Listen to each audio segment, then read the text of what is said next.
Hola amigos, me he venido hasta Francia, concretamente a las afueras de Marsella, para conocer el nuevo Peugeot 2008.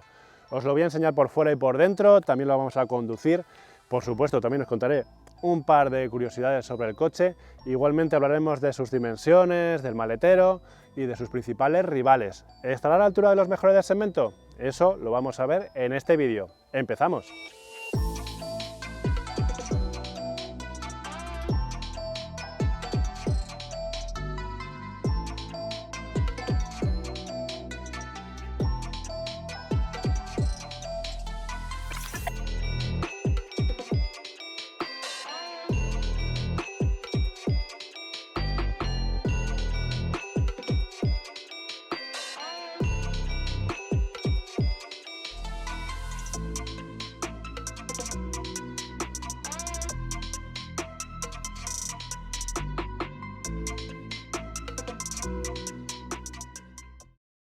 Las marcas de coches han apostado definitivamente por los SUV y en los últimos tiempos el campo de batalla se está centrando en el segmento de los crossover urbanos. En concreto hay tres modelos que a mi juicio van a ser las estrellas de esta categoría. Las nuevas generaciones del Renault Captur, el Nissan Juke y el Peugeot 2008. Ya tuve oportunidad de probar los dos primeros, es decir, el Juke y el Captur, hace poquitas semanas, así que tenía ganas de echarle el guante a este 2008, por lo tanto me he venido aquí a la presentación internacional del modelo. Un modelo que, como podéis ver, ha cambiado muchísimo con respecto a su predecesor y es algo que me llama mucho la atención porque la primera generación se vendió muy bien, fue todo un éxito en venta, se vendieron más de 1 millón de unidades. Y normalmente los fabricantes, cuando un coche funciona muy bien y tienen que hacer la actualización o una nueva generación, suelen ser muy conservadores, hacen unos cambios más o menos pequeños. Ya sabéis, la filosofía de si algo funciona, no lo toques. Sin embargo, no ha sido el caso de este modelo, que sí que ha cambiado completamente e incluso también estrena una nueva plataforma. Es la plataforma modular CMP del grupo PSA, que vamos a ver en otros modelos también, y que además aumenta las posibilidades en cuanto a mecánicas para este coche, ya que además de las versiones gasolina y diésel que nos tenía acostumbrados hasta ahora, también va a tener una versión 100% eléctrica, el Peugeot E 2008. Esa versión eléctrica tiene bastantes peculiaridades, así que en este vídeo no vamos a hablar de ella y me voy a centrar en las variantes con motor de combustión. Como os decía, esa nueva plataforma la van a compartir diferentes modelos dentro del segmento B principalmente, dentro del grupo PSA, y entre ellos va a estar el Peugeot 208, que lógicamente comparte muchísimos componentes con este modelo, pero también el DS3 Crossback o la nueva generación del Opel Corsa. En cuanto al estilo, ha cambiado mucho, pero no lo ha hecho al azar. Ha cogido la inspiración de otro superventa, su hermano mayor, el Peugeot 3008. Su carrocería está plagada de trazos poligonales y líneas tensas que le dan un aspecto muy moderno y musculoso. Tiene un toque deportivo gracias a la línea de cintura alta y a combinar un capó largo y horizontal con una cabina retrasada, tal y como podemos ver al constatar que el parabrisas nace por detrás del eje delantero. En el frontal del crossover francés destacan las líneas horizontales para dar una sensación de mayor empaque. Y además, como podéis ver, la parrilla es mucho más grande que la de la generación anterior. Ha ganado en presencia, también es más grande el logo, el característico león de Peugeot. Y encima tenemos el detalle, coronando el capó, del logo de 2008. Además, con los dos ceros haciendo una forma como si fuera un infinito. También hay que destacar en esta parte delantera los faros, que pueden ser de LED para algunas funciones en las versiones básicas, mientras que para las versiones tope de gama pueden ser full LED, es decir, de LED para todas las funciones. Y el rasgo que más destaca de esta parte delantera, que son estos colmillos del león, siempre según el departamento de marketing y un poco de nuestra imaginación, pero bueno, que son las luces diurnas, también LED, que como veis recorre toda la parte lateral de los paragolpes y desde luego es un rasgo de diseño que mola mucho.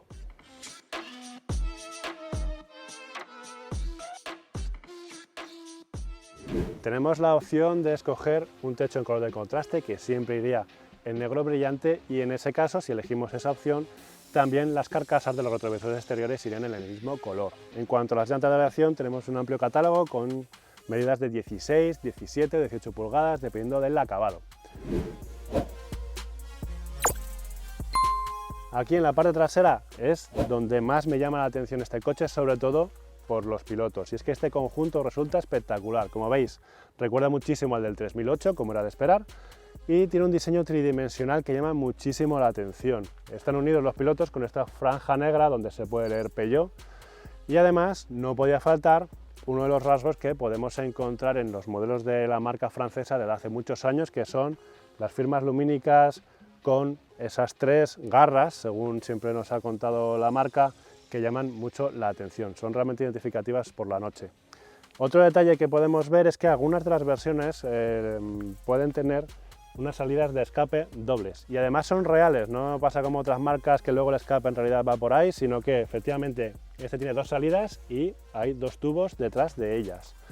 Depende del equipamiento que elijamos. Hay 4 niveles en la gama española con los acabados Active, Allure, GT Line y GT. Este es el tope de gama, esta unidad, es el GT y es el que lleva las 2 salidas de escape que la verdad le sientan muy bien. La segunda generación no solo ha variado su diseño y plataforma respecto a su predecesor, sino también su tamaño. Mide 14 centímetros más, lo que le lleva a ofrecer una longitud de 4 metros y 30 centímetros. Un crecimiento que se nota positivamente en la habitabilidad interior. El aumento de las dimensiones exteriores tiene un claro beneficiario, que es el espacio de carga. El maletero tiene 434 litros de capacidad, que es un volumen muy grande para un coche de este segmento. Así que la verdad es que se puede aprovechar muy bien el espacio y además contamos con un piso que se puede colocar a 2 alturas, lo cual siempre resulta muy práctico. Otra de las ventajas de poder colocar ese piso a una mayor altura es que cuando abatimos los asientos traseros, algo que se puede hacer, como podéis ver, en una proporción 1/3, 2/3, a la hora de abatir esos asientos, como digo, queda una superficie prácticamente plana, lo cual nos permite llevar objetos muy grandes sin ningún tipo de problema. Cuando están abatidos esos asientos tenemos un espacio que alcanza los 1467 litros de capacidad. El espacio, eso sí, la verdad es que no cuenta con demasiados lujos, no hay perchas, no hay ninguna toma de 12 voltios, sí que hay un par de huecos donde poner cosas, pero es cierto que faltan algunas soluciones más que nos permitan sujetar la carga, pero por lo demás, la verdad, muy útil.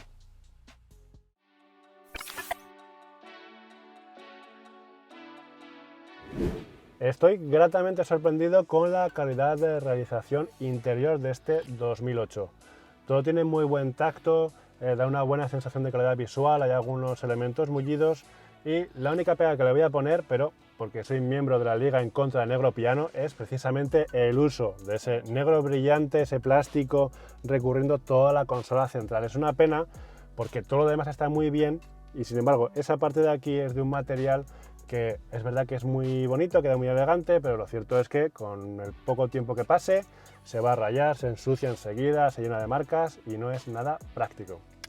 Por lo demás, como podéis ver, el aspecto interior es muy llamativo y sigue el concepto que hemos visto en Peugeot en estos últimos años, que se llama e-cockpit o iCockpit, ahí ya como queráis pronunciarlo.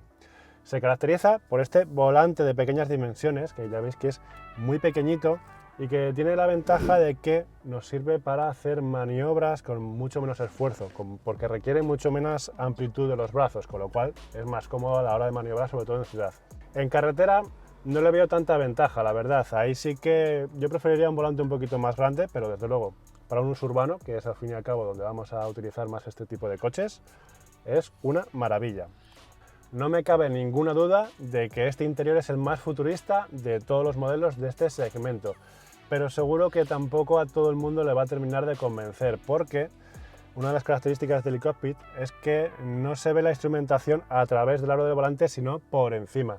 Y eso supone que haya algunos usuarios que no terminan de encontrar una posición suficientemente cómoda para visualizar bien la instrumentación. En mi caso, la verdad es que yo todos los Peugeot que siempre he conducido no he tenido problemas para encontrar una postura en la que esté a gusto y vea bien, pero es cierto que también he conocido gente, poca, pero algunos, a los que le pasa que, dependiendo de su posición, como estén colocados en una postura más o menos correcta, la parte superior del volante les tapa una parte de la instrumentación, lo cual evidentemente no es lo ideal, con lo cual lo que os digo es que lo probéis antes de comprároslo, porque es un detalle que puede marcar la diferencia, evidentemente.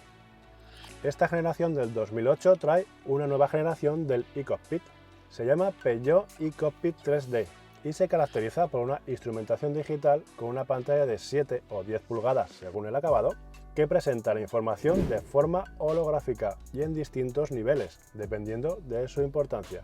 De esa manera, las indicaciones más trascendentales llaman más la atención al conductor para que pueda reaccionar de manera más rápida. Para conseguir ese efecto tridimensional, Peugeot utiliza una pantalla digital, como siempre, pero encima hay otro sistema que proyecta una imagen encima de esa pantalla. Es como una especie de head display, pero en lugar de proyectar la imagen directamente en el parabrisas, lo hace en la instrumentación. De manera que en este caso, por ejemplo, podéis ver que la flechita de navegación, que es lo que queda más cercano al conductor, es la que queda sobreimpresa sobre la pantalla, que en este caso es el mapa de navegación. Es un sistema que queda muy curioso, resulta llamativo, pero es cierto que yo no he notado una ventaja adicional con respecto al eCockpit que conocíamos hasta ahora, el sistema digamos de 2 dimensiones. Pero bueno, lo cierto es que lo dicho, llama mucho la atención. En la parte alta del salpicadero y a la misma altura visual de la instrumentación vamos a encontrar el sistema multimedia. Tenemos dos opciones, una pantalla de 7 pulgadas o de 10 pulgadas y esta es la más completa, la que tenemos aquí, donde destaca sobre todo la conectividad. Tenemos Apple CarPlay, Android Auto, MirrorLink. También tenemos un sistema de navegación firmado por TomTom con tráfico en tiempo real, nos puede decir dónde tenemos las gasolineras más cercanas y el precio de la gasolina, por ejemplo, así que resulta realmente completo.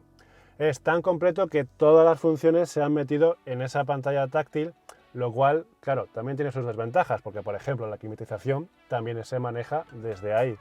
Y es algo que, vale, en parado se puede hacer, no hay ningún problema, pero cuando estamos en marcha, pues siempre vienen mejor los mandos táctiles porque no hace falta desviar la vista para manejarlos. Sin embargo, con la pantalla siempre hay que desviar la mirada, dejar de mirar el tráfico para mirar la pantalla y saber dónde estamos pulsando. No es la situación ideal.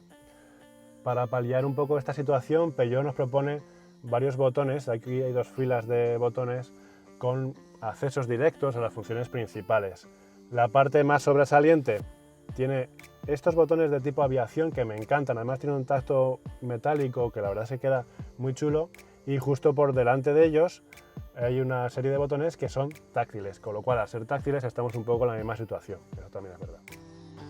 El espacio en general es muy confortable en estas plazas delanteras, los asientos recogen muy bien, estas son las versiones digamos más deportivas porque como os he dicho antes estamos en el acabado GT y además estos asientos delanteros pueden estar calefactados y el del conductor, dependiendo del acabado, puede tener una función de masaje, puede tener ajustes eléctricos, aunque el del acompañante no puede tener ninguna de las dos cosas. La funcionalidad también está muy bien trabajada, dejando aparte el tema de la pantalla que os he mencionado antes. Y está muy bien trabajada porque hay muchísimos huecos donde podemos vaciarnos los bolsillos. Hay hasta 30 litros repartidos en los compartimentos que hay en este habitáculo del 2008. Destaca esta consola central que ha recurrido a diferentes soluciones para aprovechar mejor el espacio. Entre ellas, por ejemplo, que tenemos el freno de estacionamiento eléctrico y en las versiones con cambio automático tenemos una caja que no tiene un accionamiento mecánico, sino eléctrico, con lo cual también es más compacta. Eso nos permite tener menos espacio ocupado por la palanca y el freno, porque no tenemos la típica palanca del freno de estacionamiento, y de esa manera se pueden tener aquí los posavasos y aquí detrás tenemos otro hueco donde poner cosas y además es deslizante para poder estar más cómodos. De esa manera, desplazando aquí detrás los posavasos, toda esta parte delantera tiene un hueco muy grande para colocar cosas, incluyendo un compartimento que tiene una apertura muy curiosa. En su interior esconde una base de carga inalámbrica que siempre viene muy bien y por cierto está acompañada de 2 tomas USB, una de ellas de tipo C. Y como os digo, la tapa tiene una apertura curiosa porque una vez abierto puede servir para colocar el teléfono en posición vertical, lo cual nos puede ser útil, por ejemplo, si tenemos el modelo que no tenga navegador, pues para utilizar el navegador del móvil. Bueno, son cosas bastante inteligentes y prácticas para el día a día.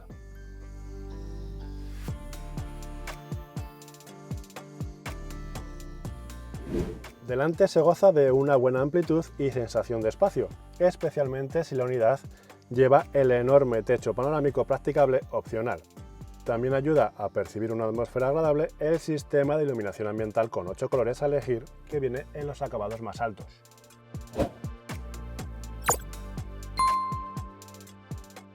En las plazas traseras destaca el espacio, la verdad es que es muy abundante y para pasajeros de hasta 1,85 m e incluso un poquito más no van a encontrar problemas para estar cómodos aquí en esta parte trasera. Es una de las ventajas de que el coche haya crecido un poquito. Lo que no vamos a encontrar son muchos lujos en realidad, porque bueno, ya sabéis, en este segmento B normalmente no solemos encontrar un reposabrazos, por ejemplo, o unas salidas de ventilación, y en este 2008 tampoco.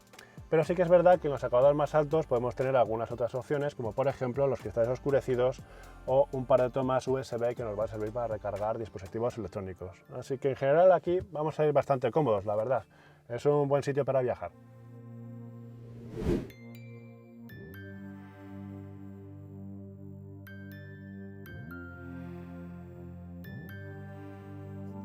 Ya estamos en marcha con el 2008 y os voy a contar las opciones mecánicas que hay disponibles y que en realidad se reducen a solo dos bloques posibles. En gasolina tenemos un 1.2 PureTech que tiene 3 cilindros y 3 opciones de potencia: 100, 130 y 155 caballos. En cuanto al diésel, solo hay un bloque que es el 1.5 Blue HDI con 4 cilindros y en este caso 2 opciones de potencia: 100 y 130 caballos. La propuesta del 2008 también se compone de una opción 100% eléctrica, el Peugeot E2008, pero como os decía antes, nos vamos a centrar en este vídeo en las versiones de combustión. En cuanto a las posibilidades de transmisión, tenemos dos opciones: un cambio manual de 6 marchas o un automático de convertidor de par con 8 relaciones. El cambio manual se puede asociar al motor de gasolina de 100 caballos, al diésel de 100 caballos y también a la gasolina de 130 caballos. Mientras que el automático se puede asociar a gasolina de 130 caballos, es decir, es el único motor que se puede componer como una caja u otra, y también lo lleva el gasolina de 155 caballos y el diésel de 130. La verdad es que la caja manual va muy bien, pero el automático me ha encantado porque es muy suave. La verdad que es un coche fantástico para utilizar en el día a día, en atascos, el tener una caja en la que no te tengas que preocupar de pisar el embrague, porque supone un confort adicional que realmente merece la pena. Pero, como os digo, normalmente va asociado la motorización con la transmisión, con la única salvedad del PureTech 130. Debido a su enfoque urbano, no hay versiones con tracción a las 4 ruedas, pero ofrece la posibilidad de contar con el Advanced Grip Control, un sistema que mejora la motricidad y que se combina con el control de descenso de pendientes. Tiene 3 programas: arena, barro y nieve. Pero de todos modos, es mejor no buscar complicaciones en superficies deslizantes o fuera del asfalto. A pesar de que las mecánicas son bastante potentes para un coche de este segmento, lo cierto es que las prestaciones no son muy destacadas. De hecho, os recomendaría que eligierais la opción de potencia de 130 caballos porque va a ser la más interesante si queréis utilizar el coche no solo por ciudad, sino también por carretera. Y es que, por ejemplo, el gasolina de 100 caballos, que en teoría debería moverse bastante bien, lo cierto es que hace 0 a 100 en 12 segundos, que es un dato que nos sirve un poquito de referencia a lo que puede hacer, y desde luego 12 segundos no es que sea una aceleración especialmente brillante, ni mucho menos. Por cierto, un detalle a tener en cuenta que a mí personalmente me da un poco igual, yo creo que tampoco tiene mucha influencia, pero sé que a algunos de vosotros sí que os importa, así que os tengo que decir que el gasolina de 100 caballos lleva frenos traseros de tambor, mientras que todas las demás opciones mecánicas recurren a 4 frenos de disco en cada una de las 4 ruedas. Pero vamos, no creo que afecte en nada a la frenada en este caso, porque al fin y al cabo no estamos hablando de coches con una potencia descomunal ni con unas prestaciones especialmente destacadas ni que vayan a buscar un comportamiento deportivo. Pero, lo dicho, para aquellos que tengáis un poquito de fobia al tema de los frenos de tambor, pues que lo sepáis, que la versión de acceso, el gasolina de 100, todavía lleva ese tipo de frenos. Al final este detalle de las prestaciones pues tiene mucho que ver con el tema de que los neumáticos pues son grandes, el coche también es más grande, es más pesado, ya son más de 1200 kilos lo que pesan la mayoría de las versiones, con lo cual todo eso pasa factura en el plano dinámico. Así que, lógicamente, todo eso hace que nos obligue a buscar motorizaciones más potentes si queremos unas prestaciones que sean muy destacadas. Si lo vamos a utilizar sobre todo por ciudad, hacia alrededores, o vamos a hacer una conducción tranquila, desde luego sí que va a ser más que suficiente las opciones de 100 caballos. Lo vamos a ver sin demasiados problemas, pero si vamos a ir muy cargados habitualmente o somos de los que nos gusta ir por la autopista a buenos ritmos, pues desde luego con 130 va a ir mucho más suelto. Lógicamente es un coche que está enfocado principalmente para un uso urbano, con ese tamaño, estas dimensiones así compactas, se va a mover muy bien dentro de ese tráfico para moverse en ciudad, y cuenta además con algunas soluciones bastante interesantes como el Full Park Assist, que va más allá del asistente de aparcamiento que conocíamos hasta ahora, sino que permite incluso que realice los cambios de marcha él solo, con lo cual no tenemos que hacer nada, pero obviamente eso nos obliga a que solo podamos tener esa opción cuando tenemos las versiones con cambio automático. De todas maneras, podemos personalizar un poco las configuraciones del coche para que se adapten a nuestras necesidades o nuestros gustos mediante los modos de conducción. La tecla para hacerlo está en la consola central, en una posición un poco retrasada, pero nos permite elegir tres posibilidades, tres programas predefinidos: Eco, Normal y Sport, que hacen lo que se supone que tienen que hacer según su nombre, y varían pues la respuesta de la dirección, por ejemplo, aunque siempre es bastante blandita, la respuesta del motor, e incluso cuando ponemos el modo Sport también varía el sonido del coche, pero no es un sonido real, es verdad, porque eso es cierto que no es como suena el escape, sino que es un sonido activo que sale por los altavoces. Resulta muy llamativo, pero yo os ha venido un poco arriba quizá, porque es cierto que hay veces que suena también, que parece que llevamos un V10 ahí debajo del capó, y se nota bastante falsete porque es claro que llega desde los altavoces, pero bueno, siempre es un puntito, ¿verdad? Que si estamos en ese modo Sport y queremos algo así muy dinámico y muy alegre, pues que tenga una sonoridad también llamativa, está muy bien. De todas maneras, las mecánicas ya de por sí en general suenan bastante bien. Los gasolina, como son tricilíndricos, al final las vibraciones y tal se notan un poquito, no es un sonido tampoco espectacular que digamos, y el diésel me ha sorprendido porque la verdad es que es bastante refinado, con lo cual la sonoridad de por sí de los motores está bastante bien. Entre el equipamiento de seguridad se incluyen elementos como el sistema de frenado automático de emergencia con detección de peatones y ciclistas. Sin embargo, el equipamiento más destacado es un sistema de nivel 2 de conducción automatizada. Es el Drive Assist Plus, que combina el control de crucero adaptativo con función Stop and Go y el asistente de mantenimiento activo de carril para mejorar la seguridad en autopistas y vías rápidas.